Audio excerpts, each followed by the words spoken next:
Bonjour tout le monde, j'espère que vous allez bien. Ici Coach Bas Gingras de Natation Gatineau et bienvenue au prochain épisode de NG Télé. Cette semaine, on sort des sentiers battus. Effectivement, on quitte le bord de la piscine pour se diriger vers les lacs. Vous l'aurez deviné, on va parler eau libre. Chez Natation Gatineau, on veut développer la natation sous tous ses volets. Et évidemment, ça inclut l'eau libre. Quoi de mieux que d'aller en parler avec Xavier Desharnais? Xavier travaille à la Fédération de natation du Québec où il est agent de développement pour la portion eau libre. Mais avant de faire ça, il a été un athlète très accompli. Il a gagné 2 fois la traversée du lac Saint-Jean, il a participé à de multiples championnats du monde et il est multiple médaillé en Coupe du Monde. Sans plus attendre, nous allons maintenant passer à l'entrevue avec Xavier. Salut Xavier, comment ça va? Très bien, très bien. Toi? Ça va très bien, merci. Comment tu gères la situation avec la COVID-19? Ah ben on gère comme on peut, hein. Donc on fait nos affaires. On se remet en forme aussi. On a du temps pour se remettre en forme. Puis sinon, ben ça travaille. Puis c'est au jour le jour. Je regardais un peu là, ton parcours, ta carrière en tant qu'athlète. J'ai vu tu as gagné 2 fois la traversée du lac Saint-Jean. Bon, tu as fait des championnats du monde. Puis j'aimerais que tu nous fasses peut-être un petit résumé de ta carrière en tant qu'athlète. Moi, Ok. j'ai commencé à nager quand j'étais quand même assez jeune, là. Je devais avoir 6 ou 7 ans quand je me suis inscrit dans le club de natation de Sherbrooke.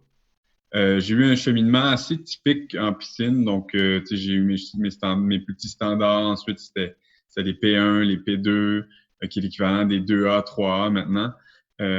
Ensuite, j'ai été au niveau national en piscine. J'ai fait ma première équipe nationale en 2009 en piscine. C'était les championnats du monde universitaire. Donc, je m'étais qualifié pour le 800 mètres libre. Puis, en même temps, je commençais à prendre vraiment un virage au libre. Donc, ça, c'était en 2009. En 2008, l'année précédente, j'avais pris part à ma première Coupe du monde, qui était une course de 34 kilomètres au lac Memphremagog. Donc, c'était vraiment un petit rêve de jeunesse que je voulais faire cette traversée-là. Puis, les années ont passé, j'ai déménagé à Montréal, je me suis entraîné beaucoup plus pour l'eau libre. Donc, j'ai commencé à participer à mes championnats du monde 2010, 2011, plusieurs Coupes du monde en même temps. Euh, Puis, en 2012, j'ai manqué les Olympiques de peu.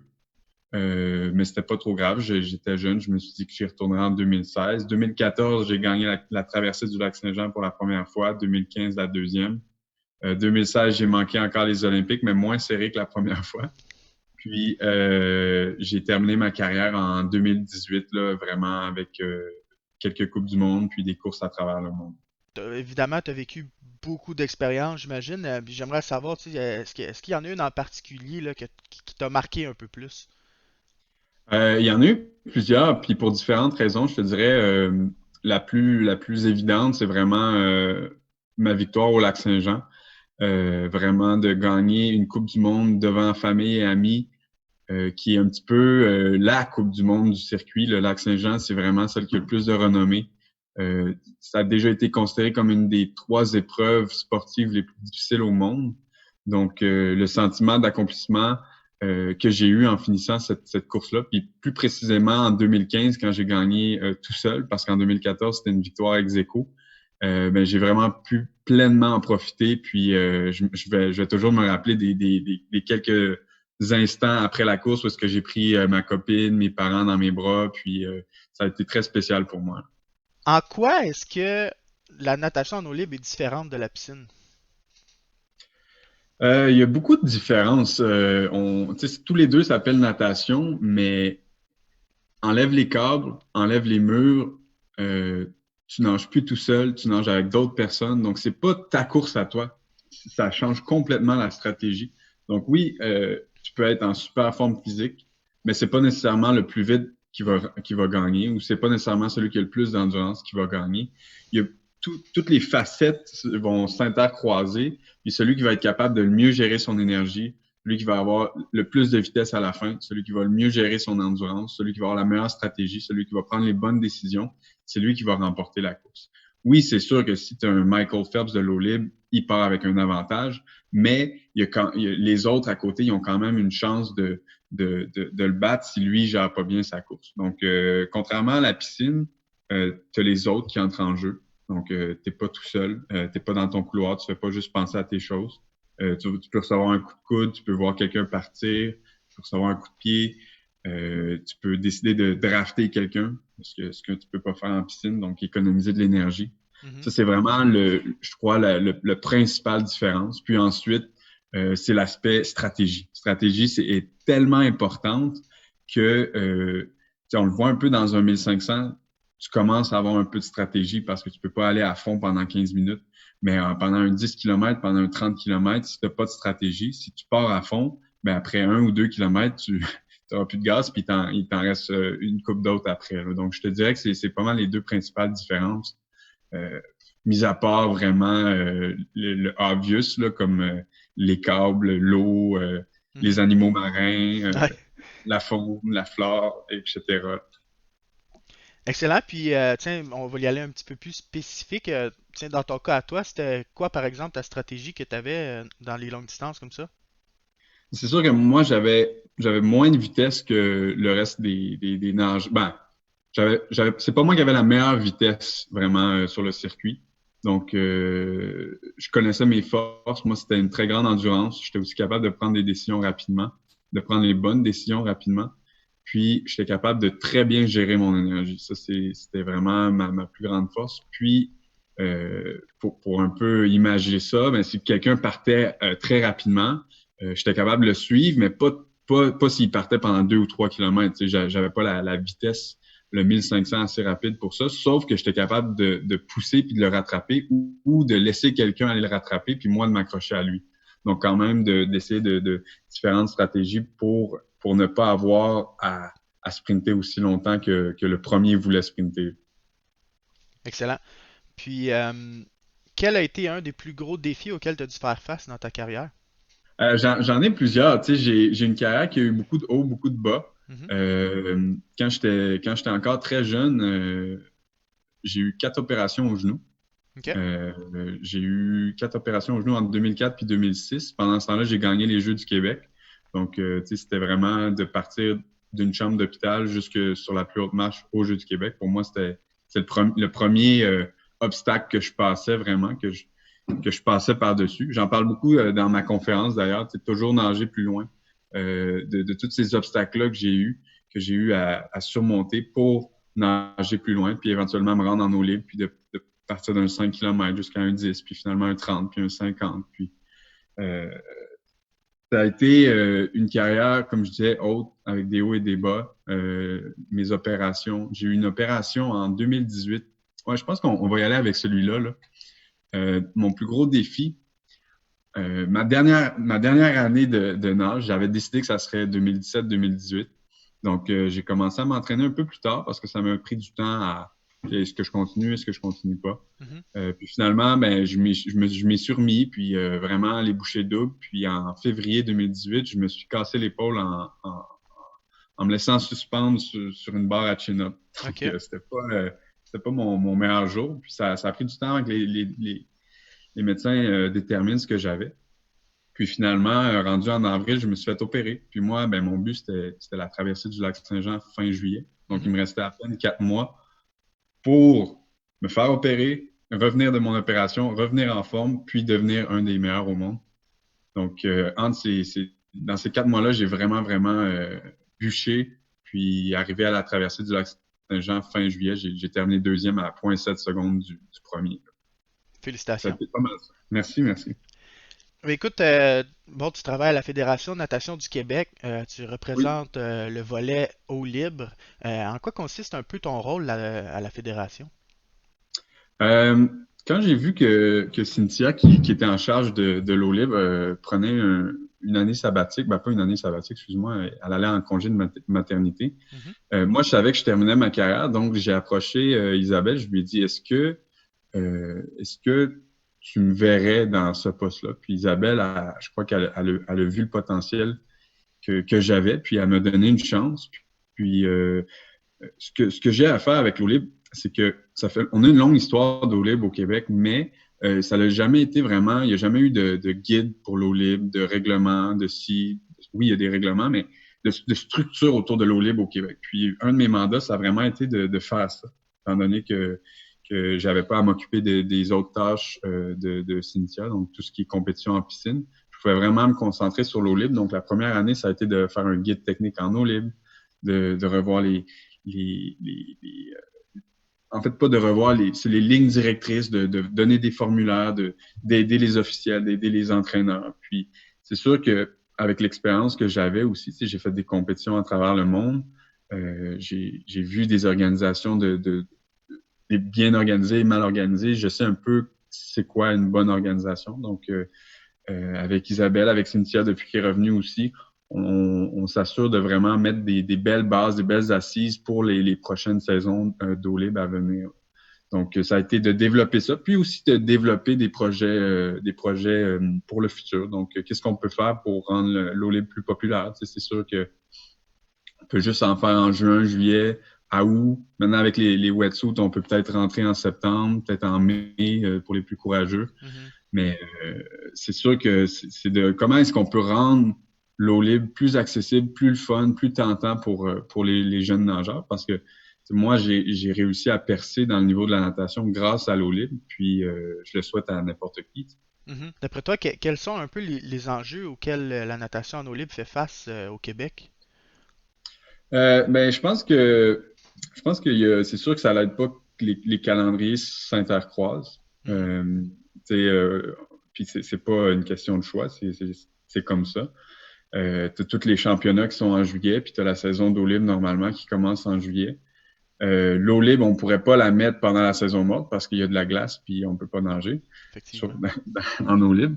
Je crois que ça, c'est le principal enjeu. Puis sinon, ben, c'est un petit peu de je dirais, d'éduquer les entraîneurs, les nageurs à c'est quoi vraiment l'eau libre. Là. C'est pas juste de faire un 5 km sans arrêt, puis c'est plate, puis on fait des longueurs, puis des longueurs. Oui, c'est une des parties de l'eau libre, mais il y a toute la stratégie. Comme je parlais tantôt, il y a les prises de décision, il y a le drafting, il y a les voyages aussi, parce que pour faire de l'eau libre à l'année longue, tu n'as pas le choix d'aller dans d'autres pays, dans d'autres villes. Mhm. C'est un aspect qui est assez le fun. Puis il y a aussi une espèce de communauté dans l'eau libre que c'est plus de l'entraide que compétitif à fond. T'sais, oui, pendant la course, il y a pas de cadeau, mais après ça, c'est ah, regarde, c'était le fun, tu t'as-tu vu quand j'ai tourné la bouée, t'as-tu vu ci, t'as-tu vu ça? C'est vraiment une grande fraternité. Puis je pense que les jeunes et les entraîneurs gagnent à connaître ça. Les nageurs de piscine aussi gagnent à connaître l'avantage de s'entraîner en eau libre, c'est que ça va aussi t'aider pour ta piscine. Tu Mhm. développes ton endurance, même pour un 50 libre, avoir un peu de plus d'endurance, ça sera pas mauvais. Mhm. Ben, peut-être pas pour un 50, mais pour un 100. Mais pour un nageur de 200 brasses, pourquoi pas un 5 km, ça va développer ton endurance, puis ça peut être bon. Puis ça change, on voit de plus en plus les cross-training de changer, de faire un peu de tous les sports pour bien t'améliorer. Puis, oui, c'est de la natation, mais ça va développer d'autres qualités qui peuvent t'aider en piscine. Donc, c'est d'éduquer les entraîneurs, d'éduquer les nageurs aussi à comment bien s'entraîner en eau libre. Comme je disais tantôt, c'est pas juste de faire un 5 km, bon, OK, allez faire des longueurs, puis vous allez faire de l'eau libre. Il y a vraiment une méthode d'entraînement, puis je pense que tout le monde gagnerait à la connaître. Qu'est-ce que ça prend selon toi euh, pour devenir un athlète haute performance en eau libre? Euh, je crois que la première des choses, c'est de la détermination. Donc, euh, plus tu t'entraînes, plus tu connais des entraînements qui sont difficiles. Si t'es pas déterminé, si t'es pas prêt à passer par... Est-ce que la détermination, c'est le bon mot? La résilience, je te dirais plutôt. OK. Donc, être résilient tu n'auras pas 10 entraînements par semaine qui vont bien aller. C'est sûr que non. Surtout si c'est 10 entraînements de 8, 9, 10, 12 kilomètres. Faut que tu sois déterminé, oui, mais il faut que tu sois très résilient dans le sens que tu vas connaître beaucoup de bas pour un haut. C'est comme une course de 30 km. Tu vas pas juste avoir mal pendant 1 km sur 30. Mhm. Donc, il faut que tu sois prêt à accepter cette douleur-là, accepter cette souffrance-là un peu pour connaître un très haut haut. Vraiment, je crois que la résilience, dans mon cas, c'est ça qui m'a permis de me rendre à ce haut niveau-là. Parce que je n'étais pas le plus talentueux. Oui, j'avais certaines bases en natation. Il faut quand même un certain talent, je dirais. Mhm.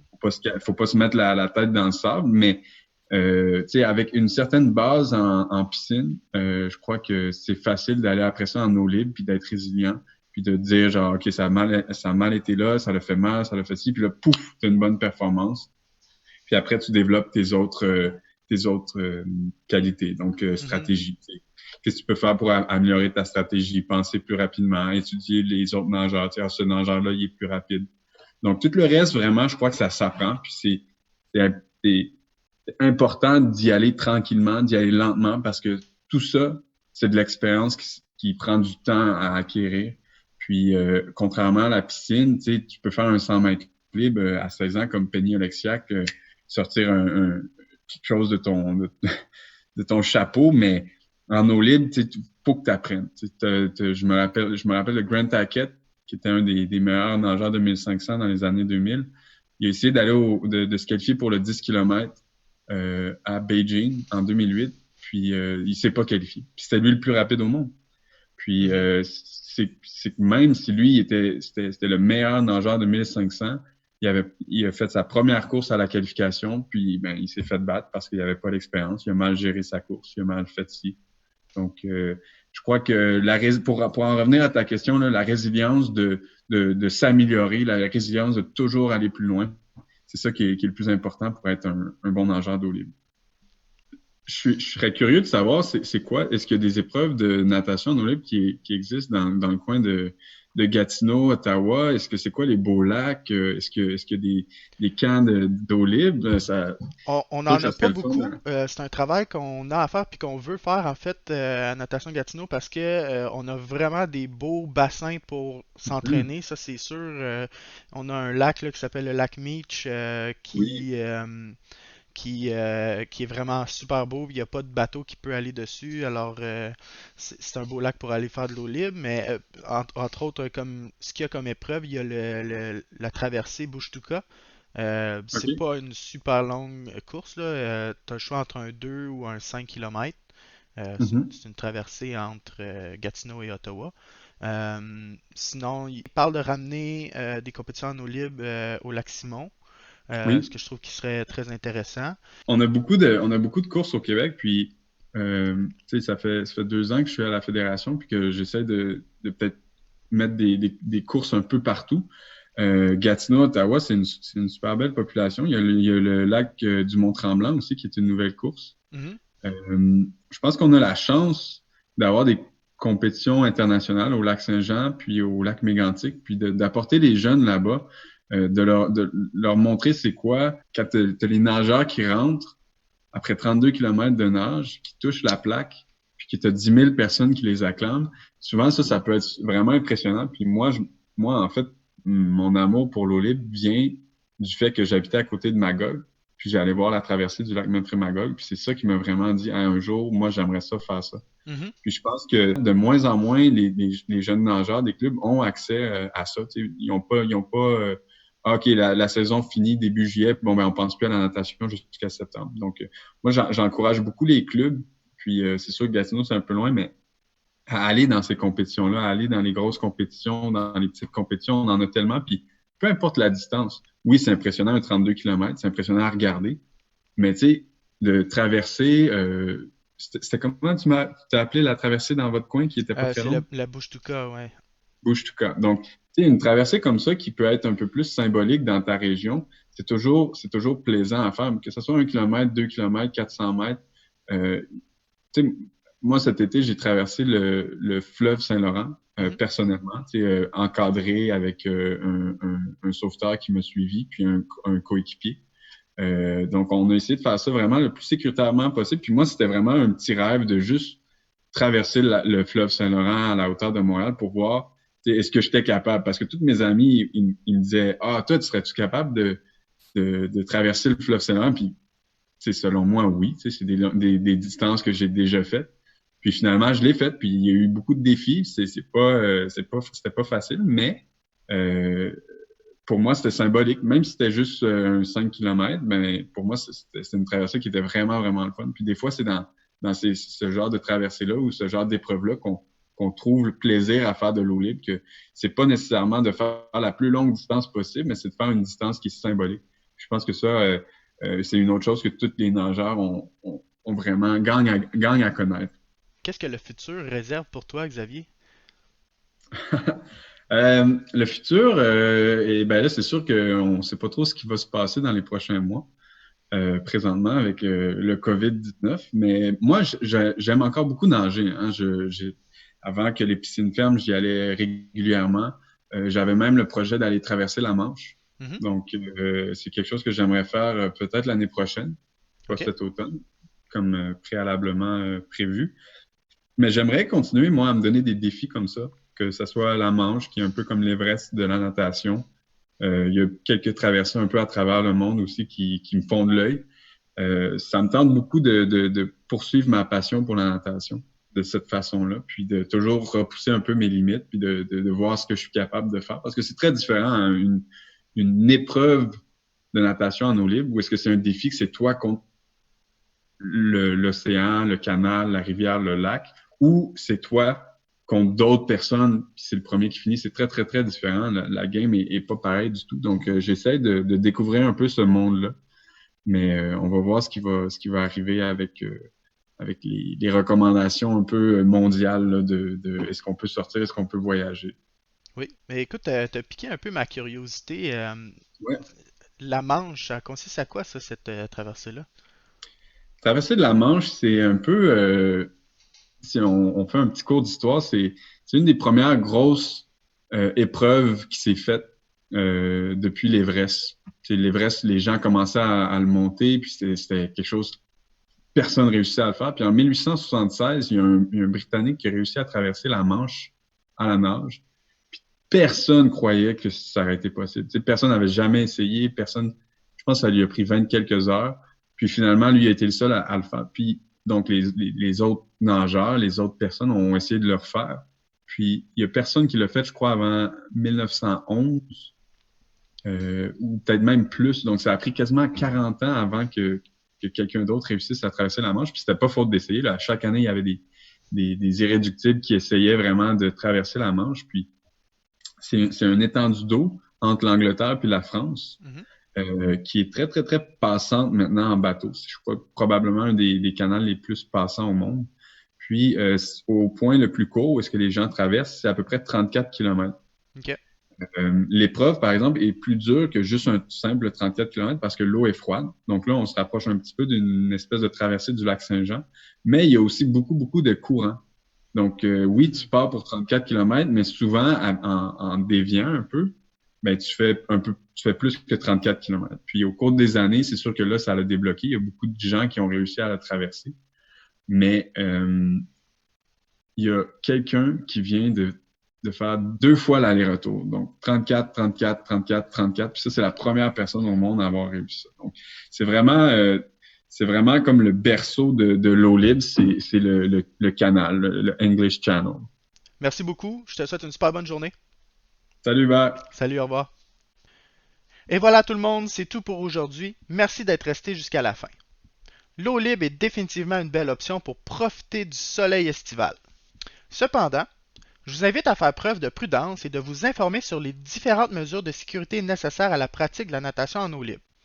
Sur ce, je vous dis au revoir et à la prochaine.